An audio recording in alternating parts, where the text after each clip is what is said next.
मेरे बच्चों सभी को नमस्कार। मैं विजय कुमार, आप देख रहे हैं देहाती सर यूट्यूब चैनल।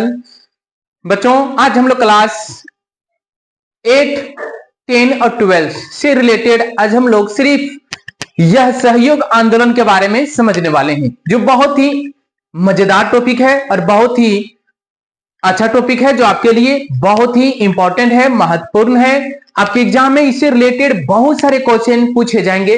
तो बच्चों आप मेरे साथ बने रहिए और आप शुरू से अंत तक समझने का प्रयास कीजिए। वीडियो का स्किप नहीं कीजिएगा, वीडियो को शुरू से अंत तक देखिएगा, तभी आपको यह सहयोग आंदोलन के बारे में डिटेल समझ में आएगा मेरे प्यारे बच्चों। ठीक है, तो बच्चों चलते हम लोग क्लास शुरू करते हैं। और यदि हमारे चैनल पर कोई नए होंगे तो जरूर सब्सक्राइब कर लीजिएगा, वीडियो को लाइक जरूर कर लीजिएगा और कमेंट में लिख करके बताइएगा कि सर आज इस टॉपिक से हमने कितना सीखा, नहीं सीखा और कैसा लगा। तो आप कमेंट बॉक्स में कमेंट कीजिएगा। चलिए मेरे प्यारे बच्चों, तो हम लोग चलते हैं। आज हम लोग यह सहयोग आंदोलन के बारे में समझना है। तो बच्चों आप ये समझिए, यह सहयोग का मतलब क्या होगा।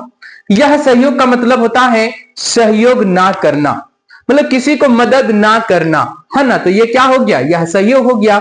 और सहयोग का मतलब क्या होता है, किसी को सहयोग करना मेरे प्यारे बच्चों। ठीक है, तो मेरे प्यारे बच्चों देखेंगे यहां पर आपका पहला जो टॉपिक है वो क्या है, यह सहयोग आंदोलन, ये हमारा टॉपिक है। बट देखेंगे यह सहयोग आंदोलन जो है कब 1920 से लेकर 1922, यानी कि 1920 ईस्वी में आप जानते होंगे भारतीय राष्ट्रीय कांग्रेस के द्वारा जो होता है नागपुर में एक अधिवेशन हुआ, मतलब बैठक हुआ, और उसमें यह सहयोग आंदोलन को लेकर के हुआ, है ना, कि भारतीय लोग जो होते हैं यह सहयोग आंदोलन में किस प्रकार से भाग लेंगे और हमें अंग्रेजों के किस प्रकार से विरोध करना है। ठीक है मेरे प्यारे बच्चों, तो यह सहयोग आंदोलन का जो होते हैं अधिवेशन कहां पर, नागपुर में होता है। कब होता है, 1920 में होता है। क्लियर, कब होता है, 1920 में होता है। ठीक है, कहां पर होता है, नागपुर में होता है। ठीक है, आप जगह का नाम भी याद रखेंगे, नागपुर। ठीक है, तो असहयोग आंदोलन का जो होता है अधिवेशन कहां पर होता है,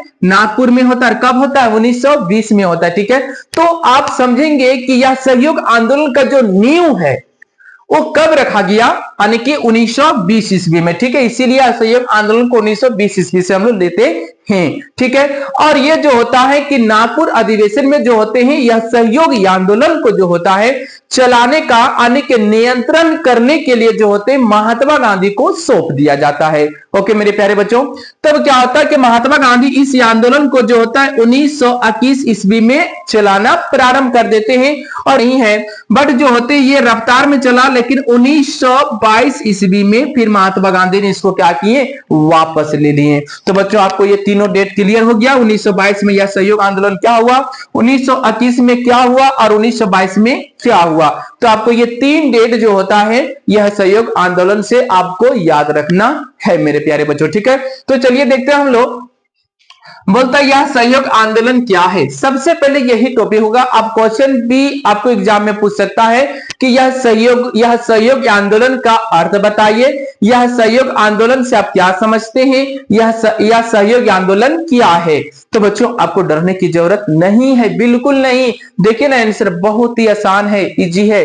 देखिए बोलता है कि यह सहयोग आंदोलन महात्मा गांधी द्वारा शुरू किया गया। ठीक है, बोलता है यह सहयोग आंदोलन किसके द्वारा शुरू किया गया, महात्मा गांधी के द्वारा यह सहयोग आंदोलन शुरू किया गया। बोलता है यह हिंसक जन आंदोलन था। यह हिंसक मतलब, हिंसा का मतलब होता है मार काट करना, लेकिन यह हिंसा का मतलब क्या होता है, बिल्कुल बिना मार काट किए हुए, बिना लड़ाई झगड़ा किए हुए हमें क्या करना है, हमें स्वतंत्रता आने की भारत की लड़ाई को, आजादी को हमें लेना है और जीतना है। तो बोलता है कि यह हिंसक जन आंदोलन था। बोलता है ये आंदोलन जो होता है जन के लिए, लोगों के लिए, यह हिंसक ढंग से इस आंदोलन को आगे बढ़ाना था। बोलता है जिसका उद्देश्य ब्रिटिश शासन के साथ किसी भी प्रकार का सहयोग क्या करना, ना करना। तो बच्चों आप समझिए, बोलता है कि इस आंदोलन का उद्देश्य क्या, उद्देश्य था कि हमें अंग्रेजों, यानी कि ब्रिटिश शासक, हमें ब्रिटिश शासन के साथ हमें किसी भी प्रकार की सहयोग नहीं करना है। तब देखेंगे कि अंग्रेज लोग हमारा देश में शासन कैसे कर पाते हैं।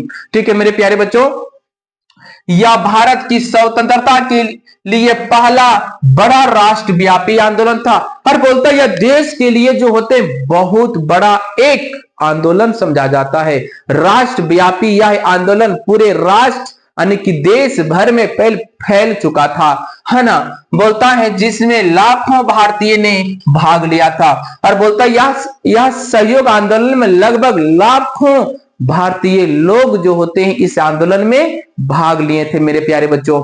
तो बच्चों आपको यह समझ में आ गया कि यह सहयोग आंदोलन क्या था। यह सहयोग आंदोलन महात्मा गांधी के द्वारा शुरू किया गया था और इस आंदोलन का उद्देश्य था कि ब्रिटिश सरकार को यानी कि अंग्रेजों को किसी प्रकार की सहायता ना देना, है ना। और पूरे भारतीय लोग जो होते हैं इस आंदोलन में भाग लिए। यही मेरा क्या था, यह सहयोग आंदोलन मेरे प्यारे बच्चों। ठीक है, देखेंगे दूसरा टॉपिक है कि यह सहयोग आंदोलन के मुख्य उद्देश्य, यानी कि यह देखिए किसी भी आंदोलन को करने का कुछ ना कुछ उद्देश्य रहता है, बिना उद्देश्य का कोई कुछ नहीं करता मेरे प्यारे बच्चों। ठीक है, तो यह सहयोग आंदोलन को करने का मुख्य उद्देश्य क्या था, आप देखेंगे ब्रिटिश शासन को कमजोर करना। हमारे भारतीय लोगों को लगा कि ब्रिटिश शासन को जो होता है हम कमजोर कैसे करें, है ना।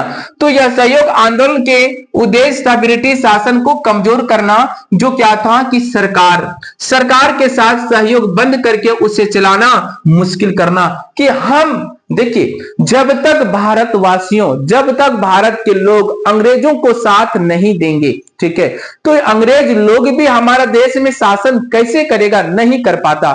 हम भारतीय लोग कई अंग्रेजों को साथ देना हम बंद कर देते तो बिल्कुल सही बात था कि अंग्रेज कब के हमारे देश को छोड़ करके वो चले गए रहते, लेकिन हम भारतीय लोग ऐसा किए नहीं। तो उस आंदोलन में लाया गया क्या, देखिए सबसे पहले कि सरकार के साथ सहयोग बंद करना, यानी कि हमें अंग्रेजों के साथ सहयोग नहीं करना है और उसे चलाना मुश्किल करना। ठीक है, देखिए दूसरा था स्वदेशी को अपनाना। स्वदेशी मतलब हमें अपने देश के हर चीजों को अपनाना, ठीक है, और विदेश से आए हुए चीजों को बहिष्कार करना, त्यागना, छोड़ देना, है ना। तो देखो क्या था, स्वदेशी को अपनाना, विदेशी वस्त्रों यानी कि जो ब्रिटेन से इंग्लैंड से जो बन करके आता था तो हम उस वस्त्र को अपनाते थे, पहनते थे, ज्यादा हम खरीदते थे, है ना। तो हमारा क्या था, आर्थिक व्यवस्था हम कमजोर होते, इसीलिए विदेशी वस्त्रों और वस्तुओं का बहिष्कार करके भारतीय उद्यमों को बढ़ावा देना। कि हम विदेशी वस्तुओं जितने होंगे, विदेशी वस्त्र जितने होंगे, हमें क्या करना है, उन सारे को बिल्कुल हमें त्याग करना है, हमें अपनाना नहीं है। हमें अपने देश के वस्तु हो, कपड़ों हो, इन सारी चीजों को अपनाना था, इस आंदोलन में कहा गया। ठीक है, देखिए तीसरा पॉइंट क्या है, सरकारी संस्थाओं का बहिष्कार करना, यानी कि जितने भी सरकारी संस्था था भारतीयों के द्वारा बहिष्कार करना था। जैसे देखेंगे ब्रिटिश स्कूलों, यानी कि अंग्रेज के द्वारा जितने भी सारे हमारे देश में स्कूल चलाया जा रहा था उसमें क्या था, ब्रिटिश स्कूलों को त्याग करना, है ना, बहिष्कार करना। कि भारतीय छात्र एवं छात्रा विद्यार्थियों लोग स्कूल नहीं जाएंगे, कॉलेज नहीं जाएंगे, हमारे भारतीय शिक्षक जो होते हैं स्कूल कॉलेज पढ़ाने नहीं जाएंगे। और बोलता है कॉलेजों, नौकरियों, अदालत, नौकरियों मतलब भारत के लोग उस प्रकार की जिसको नौकरी मिला है वो भी अपने नौकरियों को त्याग करेंगे। अदालत यानी कि वकील वगैरह जितने भी सारे हैं उन लोग भी अपना त्याग करेंगे। और उपाधियों को क्या करना, त्याग करना। जिन जिन लोगों को हमारे देश भारतीय लोगों को अंग्रेज के द्वारा जितने भी उपाधियां दिया गया था उन सारी उपाधियों को क्या करना, त्याग करना, दे देना, वापस करना। चौथा था यह सहयोग आंदोलन का मुख्य उद्देश्य क्या था, स्वराज प्राप्त करना। स्वराज मतलब अपना देश को प्राप्त करना, है ना, स्वतंत्रता प्राप्त करना, स्वराज प्राप्त करना गांधी जी का मानना था। देखो गांधी जी का हमेशा मानना था कि यह सहयोग से भारत जल्द ही आजाद हो जाएगा। हम यह हिंसक तरीका से कहीं हम यह आंदोलन को आगे बढ़ाते हैं तो हमारा देश पक्का है कि बहुत जल्द ही क्या हो जाएगा, हम आजाद हो जाएंगे, अंग्रेज यहां से चले जाएंगे। तो मेरे प्यारे बच्चों, आप लोगों ने देखा कि यह सहयोग आंदोलन होने के मुख्य उद्देश्य क्या था। ये आपके एग्जाम के लिए मोस्ट इंपॉर्टेंट है। पहला है ब्रिटिश शासन को कमजोर करना, दूसरा है स्वदेशी को अपनाना, तीसरा है सरकारी संस्थाओं का बहिष्कार करना और चौथा है स्वराज प्राप्त करना। तो इस प्रकार से क्या था, यह सहयोग आंदोलन होने का उद्देश्य था, कुछ प्रमुख बातें थी, बिंदु थी, इसीलिए जो होता है यह सहयोग आंदोलन को शुरू किया गया। मेरे प्यारे बच्चों, अब देखेंगे कि यह सहयोगी आंदोलन को आगे बढ़ाया गया तो आखिर इसका हमारा देश पर आखिर क्या प्रभाव हुआ। ठीक है, तो ये देखेंगे। आपको क्वेश्चन ऐसे भी पूछता है कि यह सहयोगी आंदोलन से भारतीय लोगों पर क्या प्रभाव हुआ, क्या प्रभाव पड़ा, क्या इसका परिणाम निकला।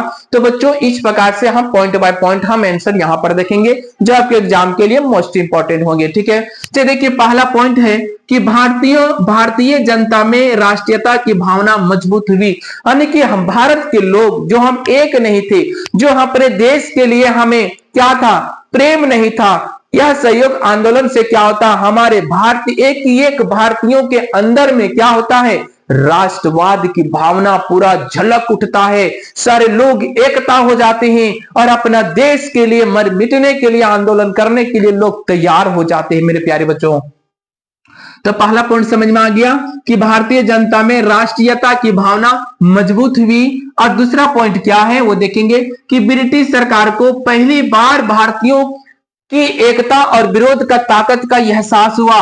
अब ये अंग्रेजों को लगा, रे भाई अब तो भारतीय लोग तो एकता हो गए, अब तो ये लोग पूरा मजबूत हो गए। अब अंग्रेजों के मन में थोड़ा डर समाने लगा। भारतीयों को एकता होने का यह एहसास जो होता है, अंग्रेजों को डर समाने लगा।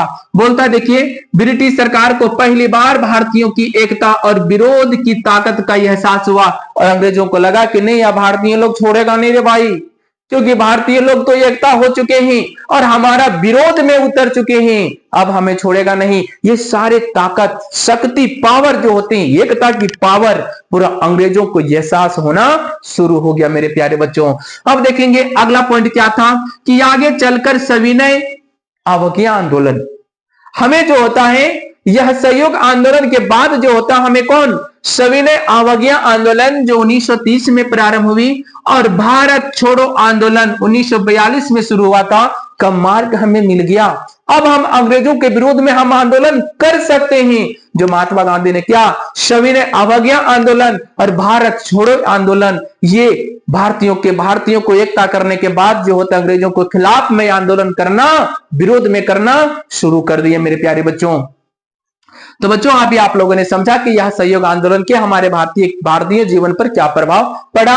बच्चों अभी हम लोग समझेंगे अगला पॉइंट है कि यह सहयोग आंदोलन क्यों वापस ले लिया गया। यह सहयोग आंदोलन क्यों वापस ले लिया गया, मतलब यह सहयोग आंदोलन कौन वापस लिए, महात्मा गांधी लिए। कब, 12 फरवरी 1922 ईस्वी को। मेरे प्यारे बच्चों, ठीक है, 12 फरवरी 1922 ईस्वी को। ठीक है, देखिए कि यह सहयोग आंदोलन वापस क्यों लिया गया, क्योंकि यह बहुत तेजी से चल भी रहा था, हम आंदोलन में सब एकता हो भी रहे थे, हम अंग्रेजों के विरोध में आंदोलन चला रहे थे, लेकिन अचानक गांधी जी के द्वारा वापस ले लिया गया 12 फरवरी और 1922 ईस्वी को। तो आखिर ये क्यों लिया गया मेरे प्यारे बच्चों, तो चलिए इस टॉपिक पर हम लोग चर्चा करते हैं।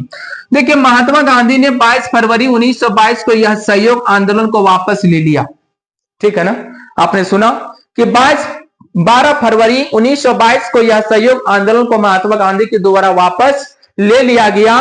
बोलता इसका मुख्य कारण इस प्रकार है। देखिए इसका कुछ मुख्य कारण था बच्चों, इसीलिए महात्मा गांधी जो होते हैं 12 फरवरी 1922 ईस्वी को वापस ले लेते हैं। देखिए सबसे पहले क्या था, पहला कारण क्या है देखेंगे सबसे पहले कि उत्तर प्रदेश के चोरी चोरा, आप जानते होंगे चोरी चोरा हत्याकांड, ये बहुत इंपॉर्टेंट। चोरी चोरा हत्याकांड से आप क्या समझते हैं, वो भी आंसर आपको यही मिल जाएगा। ठीक है मेरे प्यारे बच्चों, देखिए चोरी चोरा कांड कब हुआ था, 5 फरवरी 1922 को हुआ था, आपको याद रखना है। चोरी चोरा हत्याकांड 22 फरवरी 1922 को हुआ था। बोलता है कि उत्तर प्रदेश में एक जगह का नाम था, क्या नाम था, चोरी चोरा। चोरी चोरा कहां पर है, उत्तर प्रदेश में है। हमारे भारतीय लोग जो होते हैं एक जुलूस को लेकर के उसी रास्ते से गुजर रहे थे, भारतीय लोग जो होते हैं अपने जुलूस को लेकर उसी रास्ते से गुजर रहे थे, लेकिन हुआ क्या कि अंग्रेज कर्मचारियों जो होते हैं, बोलता अंग्रेज पुलिस जो होता है उस जुलूस पर क्या किया, लाठी चार्ज करना शुरू कर दिया और गोली बरसाना शुरू कर दिया। भारतीय लोगों को वह जुलूस प्रदर्शनियों लोग जो होते हैं पूरा एकदम गुस्सा में आ गए, और गुस्सा में आने के बाद क्या होता है कि चोरी चोरा जगह पर एक पुलिस थाना था, उसमें कुछ पुलिस कर्मियों थे, उन पुलिस कर्मियों को क्या किया, उस थाने के अंदर पूरा ठूस ठूस कर धकेल धकेल कर बंद कर दिया और ताला लगाकर जो होते हैं उस थाने में आग लगा दिया गया। इस प्रकार से लगभग 22 पुलिस कर्मियों ने क्या किया, जलकर राख हो गया, मर गए। महात्मा गांधी को यह दंगा सुनकर, यह हिंसा सुनकर बहुत ही बुरा लगा, बहुत अपमान लगा, बहुत खराब लगा बच्चों। इसलिए महात्मा गांधी जो खासकर जो होते हैं यह सहयोग आंदोलन को वापस ले लिया मेरे प्यारे बच्चों। तो ठीक है, ये घटना आपको समझ में आ गया कि चोरी चोरा कांड से अब क्या समझते हैं, ये क्वेश्चन भी पूछ सकता है। बट आप देखिए अगला पॉइंट क्या था, यह सहयोग आंदोलन क्यों वापस लिया गया, कौन लिए, महात्मा गांधी लिए, कब लिए, 12 फरवरी 1922 को लिए। ठीक है, देखिए पहला क्या था, उत्तर प्रदेश की चोरी चोरा में एक विरोध प्रदर्शन के दौरान पुलिस ने प्रदर्शनकारियों पर लाठी चार्ज किया। ठीक है बच्चों, मैंने पहले समझाया, वो आपको अच्छा लगा तो वो लिखेंगे, अब ये अच्छा लग रहा तो ये लिखेंगे। दूसरा है, गुस्सा में प्रदर्शनकारियों ने चोरी चोरा थाने में आग लगा दी, जिससे 22 पुलिस कर्मियों की मौत हो गई। ठीक है मेरे प्यारे बच्चों, 22 पुलिस कर्मियों को क्या हो जाता है, मौत हो जाता है। यह घटना गांधी जी के अहिंसा के सिद्धांत के खिलाफ थी, क्योंकि गांधी जी चाहते थे कि हमें अहिंसा के साथ रहकर, अहिंसा के सिद्धांत पर चलकर हमें आंदोलन को जीतना है, हमें देश को आजाद कराना है, लेकिन यह अहिंसा के क्या था, खिलाफ हो गया। ठीक है मेरे प्यारे बच्चों, नेक्स्ट है, कई स्थानों पर प्रदर्शनकारियों उग्र हो चुके थे और भारत में कई ऐसे जगह थे, चौक चौराहे रास्ते शहर में जो होते हैं आंदोलनकारियों लोग जो होते उग्र का रूप ले लिया था। और बोलता गांधी जी को लगा कि अगर आंदोलन हिंसक हो गया तो अंग्रेज इसका फायदा उठाकर ज्यादा दमन करेंगे, और गांधी जी को यह महसूस हो गया कि कहीं यह हमारा आंदोलन कहीं एक बहुत बड़ा हिंसक का रूप ले लेगा तो अंग्रेजों ने क्या करेंगे, हमारे पर क्या करेंगे, दमन कर लेंगे, हमें फायदा उठाकर हमारे पर क्या करेंगे, शासन करने का तरीका और मजबूत कर देंगे, हम सारे लोग कुचला जाएंगे। इसीलिए महात्मा गांधी जो होता है असहयोग आंदोलन को वापस लेने का फैसला किए। तो मेरे प्यारे बच्चों, अभी आप लोगों ने समझे यह सहयोग आंदोलन क्या था, यह सहयोग आंदोलन होने का मुख्य उद्देश्य क्या था, मुख्य बातें क्या थी, आप लोगों ने समझा कि यह सहयोग आंदोलन का प्रभाव एवं परिणाम समझा। उसके बाद बच्चों आप लोगों ने समझा कि यह सहयोग आंदोलन को महात्मा गांधी के द्वारा वापस क्यों ले लिया गया। यह आपके लिए मोस्ट इंपॉर्टेंट है, आपके एग्जाम में पूछेगा, पक्का डन है, 100% सिक्योर एग्जाम में पूछेगा। मेरे प्यारे बच्चों, यदि इस चैनल पर यदि कोई नए हैं तो हमारे YouTube चैनल को सब्सक्राइब करेंगे, वीडियो को लाइक करना बिल्कुल नहीं भूलिएगा, आपका लाइक ही हमारा मोटिवेशन है, और हमारे साथ आप बने रहिए क्योंकि इसमें बहुत सारा टॉपिक है। क्योंकि मेरे पास साधन छोटा है इसलिए मैंने लिख नहीं पाया, बट इससे रिलेटेड भी बहुत प्रकार की जानकारी है मेरे प्यारे बच्चों। चलिए सभी को धन्यवाद, जय हिंद।